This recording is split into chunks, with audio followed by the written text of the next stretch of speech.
All right, Steelers Nation. Today we are diving deep into the latest developments around the Pittsburgh Steelers. And I have to be honest with you, the situation is getting more and more fascinating by the day now. I want to make something clear from the start. I am not in the habit of kicking people when they are already on their way out. That's not my style. But when it comes to Arthur Smith, things have shifted dramatically in just a few days. And it's honestly hard not to take notice. I've come to like the guy. I respect him. And I learned a lot from him, but the way things have unfolded has been striking, to say the least. It's worth noting that Smith has been on the radar of several teams lately. Just yesterday, he earned a fourth interview request. This time from the Chargers. That makes the request for head coaching jobs. From the Titans and the Cardinals, and to 4 offensive coordinator roles. From the Chargers and the Lions, not a bad lineup at all, if you look at his history. His previous 3 years with the Falcons before arriving in Pittsburgh would make you think he'd at least be viewed positively by Steelers management, but clearly, that hasn't been the case. When Mike Tomlin resigned 6 days ago, the team immediately announced that nobody in-house would be considered for the head coaching vacancy. That wasn't a rumor, and it wasn't some anonymous source. It came directly from Art Rooney at a press conference. Just like that, no internal candidates. Now think about that for a second. The only person who might have even been remotely qualified internally would have been Arthur Smith. So essentially, what Rooney was saying was, not him. And when you consider that this decision likely had zero input from Tomlin, who was already out the door, this can only reflect how Rooney, Omar Khan, and Andy Weidl viewed Smith's performance in Pittsburgh. There is no other way to interpret it, not one. Now, the fact that Smith is still under contract is another key detail. That's why teams have to request interviews with the Steelers for him. It's not just that they don't want him to keep doing what he was doing in Pittsburgh. They're actively seeking him for other roles. In a normal news cycle, this would be huge, but like so many things with the Steelers recently, it's been buried under the shock of Tomlin's departure. Everyone is still reeling from that, so it's not getting the attention it deserves. But I find it fascinating because it fits a pattern with the Steelers and how they handle their coaches and coordinators. One thing that has always stood out about this organization is their insistence on honoring the full term of contracts, even when things are not going well. They will prioritize that sanctity of the contract over anything else during the season. So here's the question. If they were unhappy with what Arthur Smith was doing in the 2025 season, why didn't they do something about it at some point during that season? Or even before it began, they had to have seen enough to know what they were getting. This is the kind of detail I file away, because later someone might ask why they stuck with a coach who appeared to be failing, and my answer will be, they've done it before with other coaches. And they did it again with Arthur Smith, even after making it clear they had no use for him. And here's something that might stir up some old wounds, but it's worth revisiting. It was Mike Tomlin who pushed to fire Matt Canada. I know there were conflicting reports at the time, but the source I had was beyond credible. So credible it might as well have been coming directly from the head coach himself. Tomlin pushed for Canada to be fired, and he got his way. Canada was gone now. He had to clear it with Rooney, which may be where the confusion came in. But the initiative was Tomlin's. That means even in a scenario where someone clearly wasn't up to the job, the owner was reluctant to make the move. That is a major issue, and here we are again, repeating a refrain that has become all too familiar in recent days. This is a very real problem for the Steelers moving forward.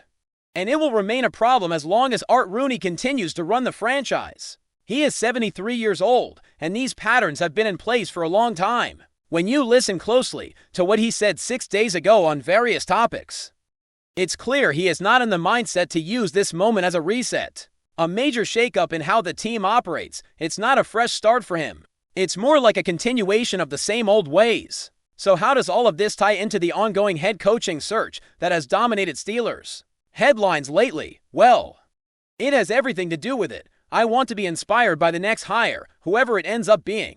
Whether it's a defensive coach or an offensive coach, though I've said I'd prefer offense. Whether it's one of the many younger candidates they've requested interviews with, or someone like Mike McCarthy, who is 62 and was just added to the list yesterday. There are now 9 candidates. And the only thing I care about is that when the next coach is chosen, I want to feel like it's a step forward. Right now, I just don't have much reason to feel that way, and that is the uncomfortable truth. And with that said, we are going to take a quick break and come back to some of the questions and reactions from the audience. Because the way this organization is handling these transitions is something we need to keep discussing. The pattern of sticking to contracts, avoiding accountability, and maintaining the status quo has been a defining characteristic of the Steelers for years, and it's now becoming a central issue in the coaching search. We'll be right back now, picking up where we left off.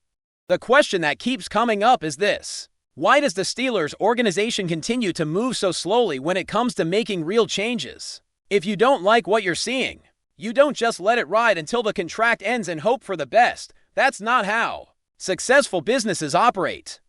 There is a concept in the corporate world called accountability. When someone in a high position decides a person or a strategy is not working, they take action. Not eventually. Not after waiting for the contract to expire, and not while trying to save a few dollars. They act immediately to make a difference. The Steelers, unfortunately, have not shown that same level of urgency.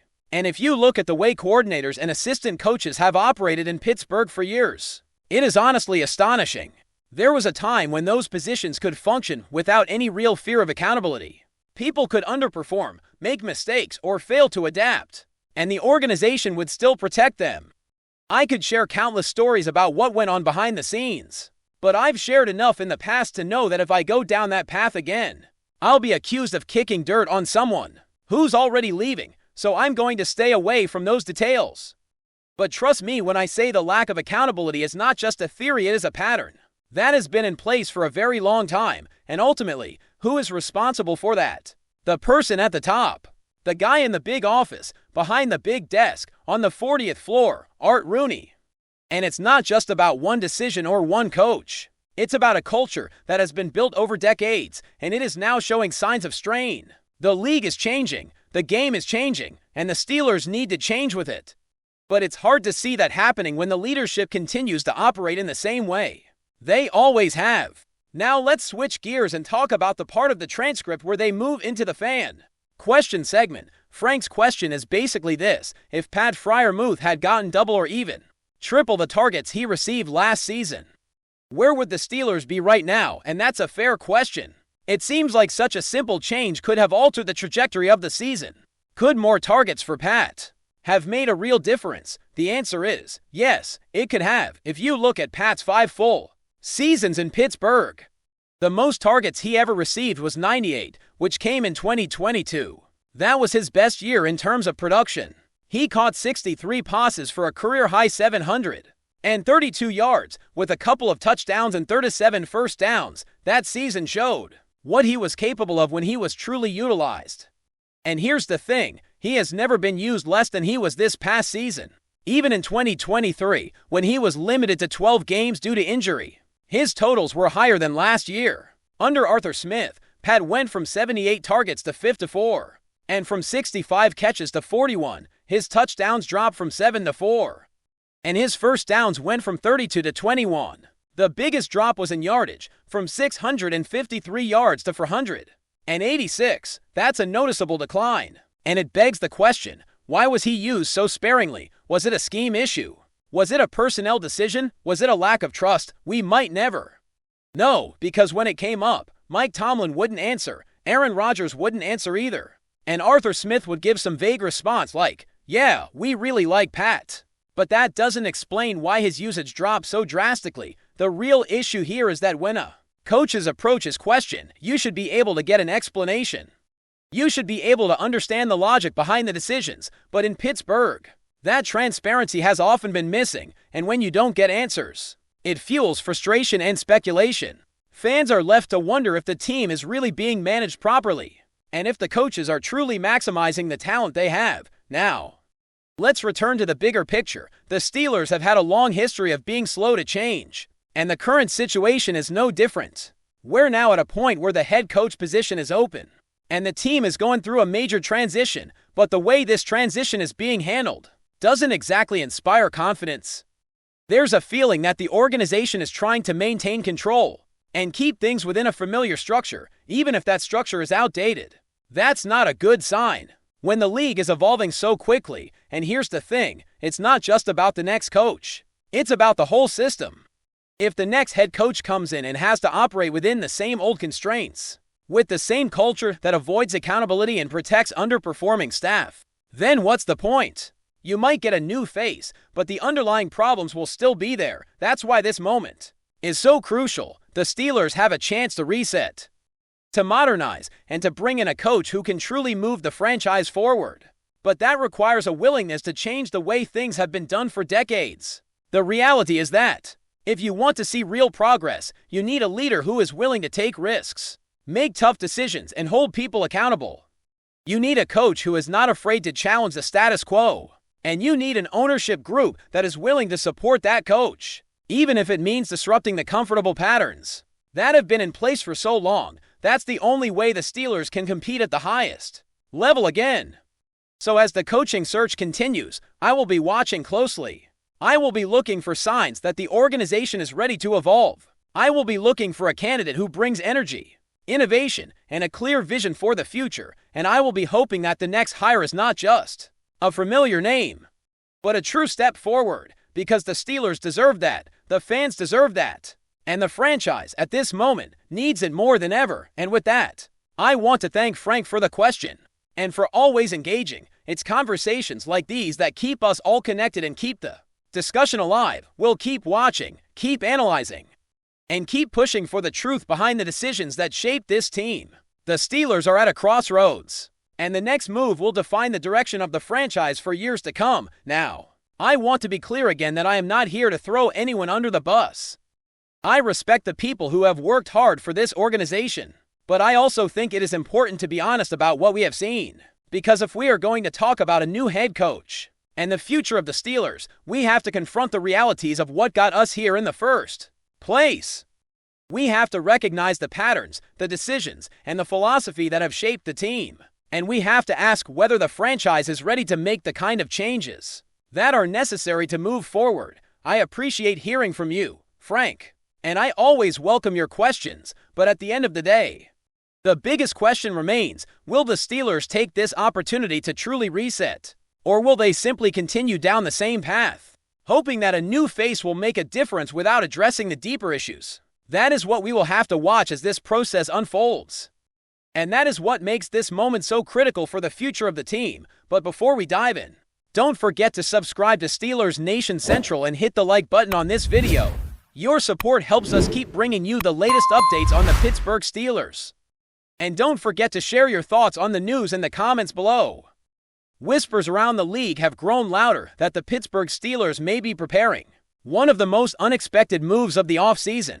According to sources familiar with the situation, Justin Fields has quietly signaled that he would welcome a move to Pittsburgh, a development that appears to have accelerated behind-the-scenes conversations with the Chicago Bears.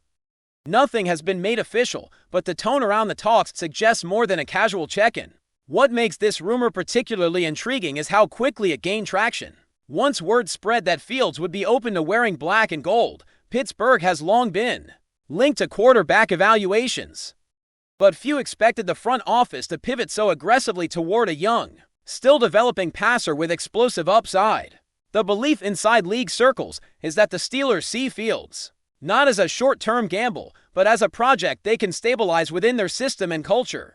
The real buzz, however, comes from a partial leak of the proposed trade package.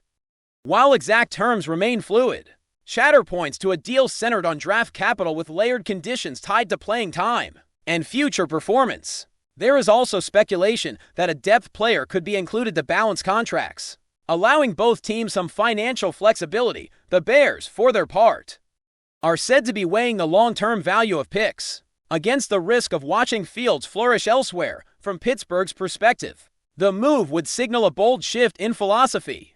Rather than waiting patiently for internal development, the Steelers appear willing to take a calculated swing on raw talent, betting that their coaching staff can unlock consistency where flashes have already appeared. For Chicago, the discussions hint at a broader reset, one that prioritizes assets and optionality over prolonged uncertainty at the position. For now, the league is left connecting dots. No signatures, no announcements, just a growing sense that something significant is brewing. If the leaked framework holds true, this could become one of those trades that looks minor on paper but reshapes narratives in both locker rooms for years to come. That's it for this update.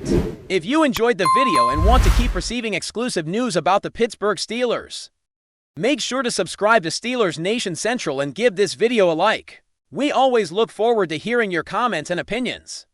See you in the next video.